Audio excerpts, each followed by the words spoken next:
한번 읽어볼까? 주제통합. 가는 지급준비제도.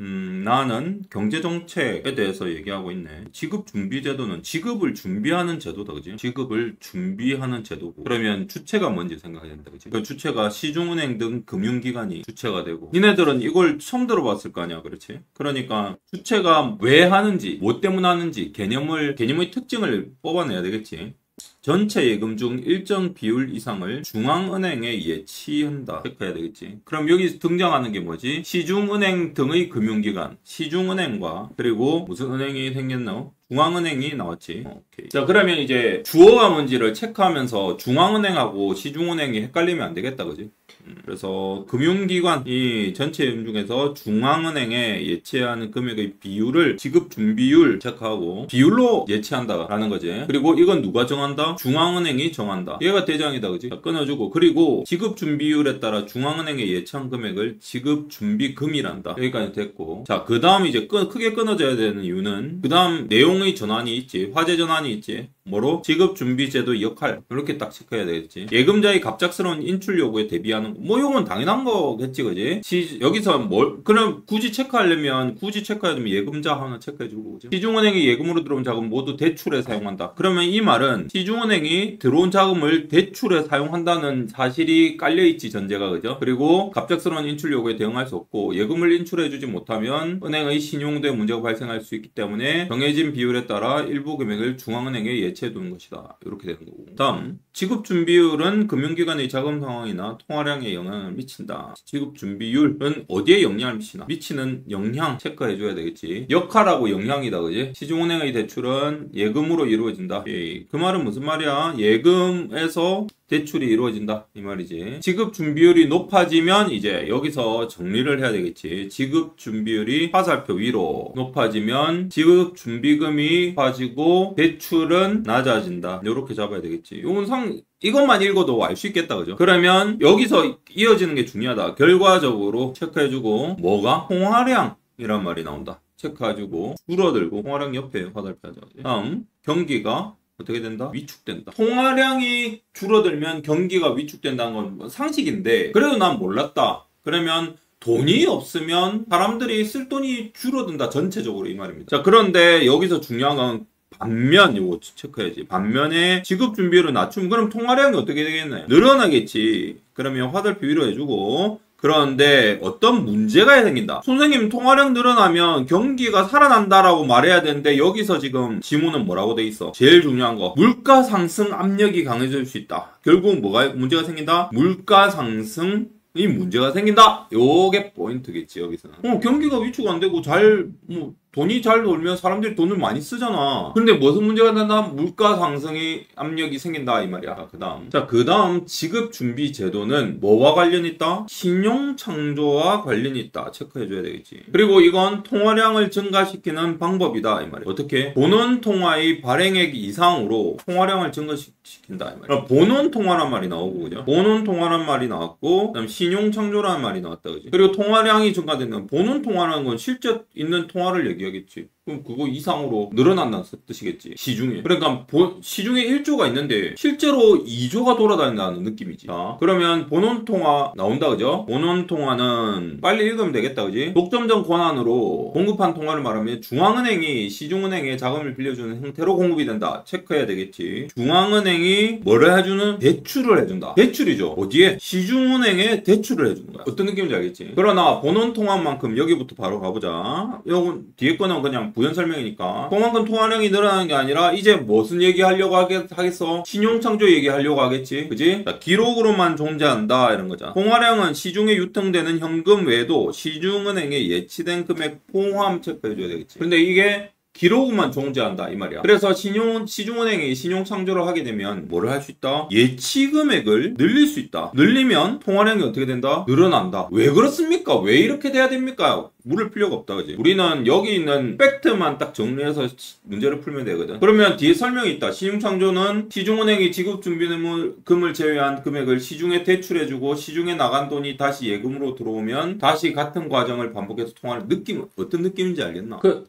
이 설명이 좀 필요하나? 자, 이게 설명을 한번 해보자. A라는 사람이 있고 B라는 사람이 있다. 그리고 여기 뱅크가 있어. A가 1억 원을 예금했어. 그럼 기록상 뭐야? 1억이지. 예치금. 근데 이거 1억 대출해줬어. 근데 이 사람이 또 뭐 했다는 소리가 여기서 중요하다. 이 1억을 예금한 거야. 그러면 얘가 1억 예치금이 어떻게 돼? 플러스가 돼. 그래서 2억이 생겨. 그런데 이거 또 1억을 또 대출해줬어. 근데 C라는 사람이 또 넣잖아. 그러면 어떻게 돼? 3억이 되는 거야. 통화량이 어떻게 돼? 늘어나지. 기록상. 이렇게 이제 이해하시면 될 것 같아요. 근데 왜 신용 창조라고 하는가? 신용으로 대출하니까. 신용이라는 것은 저 사람이 돈을 잘 갚는다. 그래 돈을 빌려면 제때제때 갚고 그러면은 신용이 높으니까 이 사람한테는 돈을 많이 빌려줘도 되겠네, 돈을 빌려줘도 되겠네, 요렇게 되는 거야. 그래서 신용이 어떻게 되냐, 신용 창조에 의해서 뭐가 생긴다? 통화량이 늘어난다 라고 이해를 해야 되는 거야. 여기서. 자, 과정이 다음과 같다. 밑에 있네. 밑에 쭉 읽어보자. 맞는지 쌤 말한 게. 중앙은행이 1억 원이 보는 통화를 발행해서 해당 금액이 어떤 은행에 전달됐다. 얘는 이제 중앙은행에서 어디로 이어지냐? 은행으로, 시중은행으로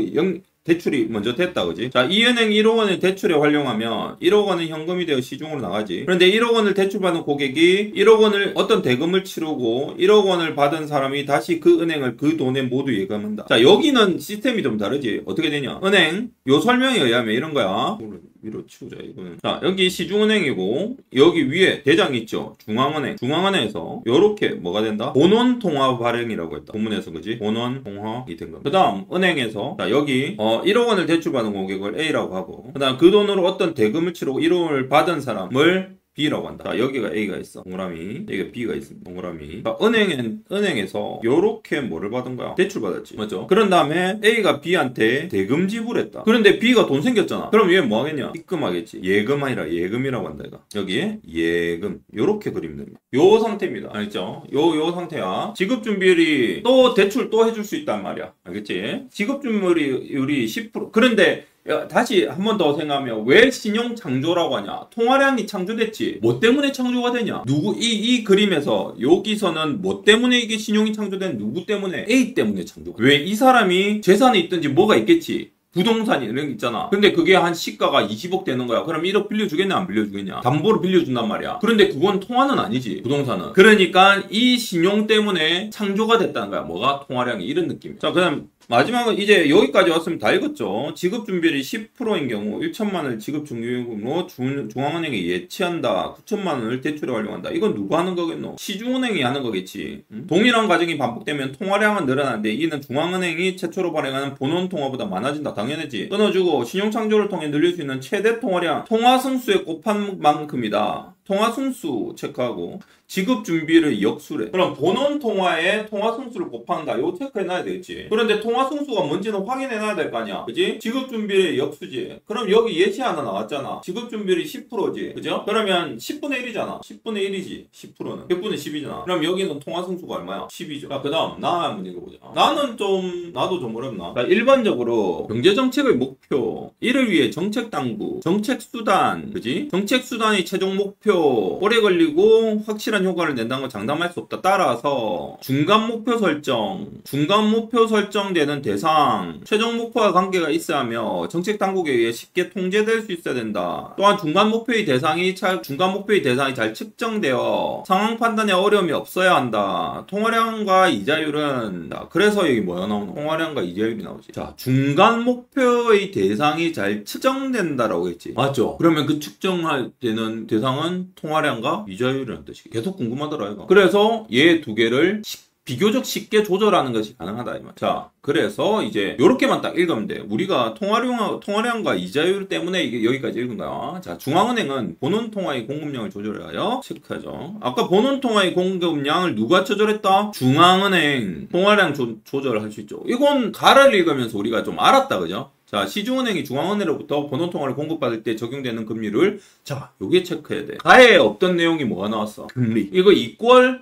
재할인율이라고. 근데 이 금리는 무슨 금리야? 시중은행이 이자를 내야 된다는 거야. 누구한테? 시중은행이 중앙은행한테 뭘 낸다는 소리고? 이자를 낸다는 소리야. 이게 금리야, 이거. 그럼 돈을 그냥 주는 게 아니네. 라고 생각해야 되는 거야. 자, 이제 갑니다. 재할인율이 낮춘다. 화살표 밑으로 하고, 재할인율이 낮아지면 본원통화가 시중은행에 더 공급이 뭐예요? 공급이 커진다, 작아진다? 커진다. 일단 커진다. 그러면 자금 자금이 풍부해지 시중은행이 대출을 늘린다. 체크해야 되겠지. 시중은행이 대출은 얘 대출은 또 무슨 대출이겠노? 시민들한테 대출이겠지. 그래서 이 대출을 늘린다. 어차피 대출에서 돈 버는 거니까 은행은 기본적인 성격이. 그러면 대출을 늘리면 뭐죠? 아까 봤지? 통화량이 증가한다. 요렇게 딱 가져가야 돼. 근데 가를 똑바로 읽었기 때문에 얘도 어렵지 않죠. 그리고 이렇게 공급된 본원통화는 신용창조에 의해 증폭된다. 아까 했던 플러스가 된다. 그죠? 이런 거는 또 다른 색깔. 그러면 이때 지급 준비율을 조절하면 통화량의 증가량도 조절할 수 있다. 자, 이때 자 그러면 첫 번째는 뭐였다? 본원통화의 공급량을 조절했고 이번에는 증폭돼서 실제 발행량보다 통화량이 더 크게 늘어날 수 있으니까 이때는 뭐를 한다? 드디어 지급 준비율을 조절한다. 이렇게 딱 하겠지. 또한 중앙은행은 공개시장에서 채권을 거래하여 통화량이나 이자율을 조절한다. 이번에 두 번째는 뭐지? 채권을 조절, 채권 거래 체크해주고 누가 하는 건지 알아야 돼. 중앙은행이 하는 거야. 중앙은행이 채권 거래하는 거야. 그리고 공개시장에서 하고 중앙은행이 시중의 채권을 매입한다. 니는 무슨 말인지 모르겠지만 확실한 거는 매입한다는 것만 생각하면 돼. 채권이란 게 있겠지. 그걸 매입하면 돈을 매입한단 말은 그 다음에 돈이 어디로 흘러가는가를 봐야 돼. 매입한다는 건 돈 쓴다는 소리잖아. 그 돈이 어디로 간다? 민간으로 이동. 자, 그런데 여기서 한번 끊어줘야 돼. 그리고 나서 어떻게 된다? 그러면 채권의 수요가 늘어난다. 요게 중요한 거야. 채권의 수요가 왜 늘겠노? 누가 사니까? 중앙은행이 사니까. 수요잖아. 그러면 채권 가격이 수요와 공급 공천의 가장 기초지. 수요가 늘면 가격이 상승한다. 오케이? 채권 가격이 상승하는데 그 다음이 이제 중요한 거다. 이자율이 어떻게 된다? 감소한다. 이 이자율은 그러면 무슨 이자율이겠네? 채권 가격이 상승하고 이자율은 왜 감소할까? 밑에 뭐 그림을 보고 자, 근데 설명이 안 나와 있지 않냐? 왜 이자율이 감소한지 보자. 근데 아까 이자율이 뭐였노? 밑에 봅시다. 경제정책에서 통화량이나 이자율을 중간 목표로 삼는 것은 이들의 구체적인 수치를 원하는 범위로 이동하겠다는 것이다. 자, 하지만 통화량과, 자, 여기 체크하고, 통화량과 이자율을 동시에 바람직한 수준으로 만드는 것은 쉽지 않다. 자, 그림 봅시다. 이자율과 통화량의 관계. 자, 통화량이 M이다, 그지? 마니터리. 그 다음에 이자율 레이트. 그러면 이자율과 통화량의 관계는 무슨 관계라 했냐? 무슨 관계라고 할 수 있어? 우하향이니까 반비례 관계라고 하지. 통화량이 늘면 이자율이 감소하고 통화량이 줄면 이자가 이 말은 무슨 말이냐면 통화량이 시중에 돈이 많지. 이건 그 돈을 빌렸을 거 아이가. 사람이 빌리든 뭐 은행끼리 또 빌리든 빌릴 거 아이가. 그러면 돈이 많으면은 이자가 세겠냐 안 세겠냐. 희소가치라고 생각했어야 돼. 무슨 개념? 경제학에서는 희소가치에 대한 개념이 가장 중요하다. 가격은 있잖아. 물론 이용에 따라서 가격이 측정될 수도 있지만 희소가치에 의해서 가격이 측정될 수도 있거든. 돈이 희귀하면 그러니까 부족하면 돈을 빌리기가 힘들어 안 힘들어? 상식이야. 힘들지. 그러면 야 나 이자 더 줄게 이 말이야. 돈을 더 쓰려는 사람은 많은데 시중에 돈은 없으니까 더 비싼 이자를 내고 쓰는 거야. 너무 상식이지. 그렇게 보시면 됩니다. 그렇게 우하향 곡선 이자율과 통화량의 관계가 우하향한다. 이렇게 이해하시면 돼요. 자, 그러면 이 제로가 균형이다. 체크해주고 화폐 시장이 균형을 이룬 상태고 이자율이 E0에서 R0이다. 자, 이게 이자율의 균형 이자율이다. 그죠? 자, 그 다음에 MDY0. 자, 요거는 국민소득이 Y0다. 그죠? 그러면 이 원에서 이렇게 이동할 때 국민소득이 Y0에서 Y1으로 국민소득이 증가할까 감소할까? 뭐를 보고 판단해야 되겠노? 통화량을 보고 판단해야 되겠지. 전체적으로 늘어나잖아. 그죠? 그래서 국민소득이 늘어난다 이 말이야. 그래서 여기 있잖아. 만약 국민소득이 Y0 에서 Y1으로 증가한다면 화폐 수요 곡선은 우하향하며 MDY1이 된다. 자, 우하향이 아니라 우상향 여기 체크하세요. 화폐 수요 곡선이 왜 우상향한다고 얘기해야 될까? 어느 화살표를 봐야 돼? 요 화살표를 봐야 돼. 수요 곡선이 우상향한다는 소리 한번 적어주고 이렇게 된다는 겁니다. 선생님 우하향하는데 우상향 이렇게 되는 게 아니라 수요 곡선이 커지는 거야. 통이 커지는 거야. 따라서 중앙은행이 통화량을 계속 M0으로 유지한다면 이자율이 어딘 거야. 그러니까 여기 고정되면은 수요 곡선이 우상향했을 때 그 다음 보는 게 요렇게 이어지겠죠. 이렇게. 어떤 순서로 이어지는 게 알겠냐? 이게 두 번째. 오케이? 그래서 우리는 따질 때 순서를 따진다. 어느 게 선행되고 어느 게 따라가는지 봐야 돼. 이게 1번이고 그 다음 얘가 2번으로 따라온다. 그러면 이자율이 뭐다? 그러면 근데 아까 했던 말을 이렇게 설명해 주는 거야. 그래서 내용은 몇 개 없다. 읽어보니까 그렇지. 끝이죠. 자, 통화량 조절을 통해 이자율을 변화시킬 수 있고 맞지? 방금 했잖아. 이자율을 조절하여 통화량을 변화시킬 수도 있지만 통화량과 이자율을 모두 원하는 수준을 얻기 힘들기 때문에 통화량과 이자율 중 어떤 것을 중간 목표로 선택하는 것이 바람직한가에 대한 많은 의견이 있다. 이 말은 지금 여기서 설명은 통화량의 따라서 이자가 움직였다, 그지? 그런데 마지막 문단을 읽어보면 이자율을 조절하여 통화량도 변화시킬 수 있다. 그냥 여기서 끝이면 돼. 어떻게 합니까? 까지 알 필요가 있나? 근데 보기에서 만약에 이 지문에 대한 문제가 보기를 통해서 여기에 대해 설명이 나오는 문제가 나온다면 추론을 해야지. 어렵게 나온 문제가 그렇게 안 나와 있잖아, 본문에. 그럼 그 다음 내용이 좀 생략되어 있는 느낌이지. 그러면 그걸 가지고 문제를 내는. 거기까지 가면 1등급. 통화량과 이자율 모두 원하는 수준을 얻기 힘들기 때문에 통화량과 이자율 중 어떤 것을 중간 목표로 선택하는 것이 바람직한가 대해는 많은 의견이 있다. 일반적으로는 통화량은 경제정책 외에도 민간의 선택에도 영향을 많이 받아서 그렇지. 통화량은 그런 거 있잖아. 대금을 지불해야 되는데 아까 사례에서 그지? 대금도 거래가 안 일어나면 이제 큰일 나. 대출도 안 받지. 그럼 어떻게 돼? 돈이 안 돌아. 통화량이 증가하겠어 안 증가하겠어? 안 하지. 그래서 통화량보다는 이자율을 중간 목표로 선호하는 경우가 많다. 이 말은 이자율을 조정한다. 금리를 몇 프로 이렇게 조정. 그러면 금리가 높으면 어떻게 되냐? 돈을 안 빌리지. 중앙은행에서 시중은행이 돈 빌리겠어 안 빌리겠어? 금리가 높으면 그지? 안 빌리지. 이런 식으로 느낌이. 알면 좋다, 그지? 근데 내용은 그다지 그렇게 많지는 않다. 여기에 맞춰서 문제 풀면 문제 금방 풀릴 거다.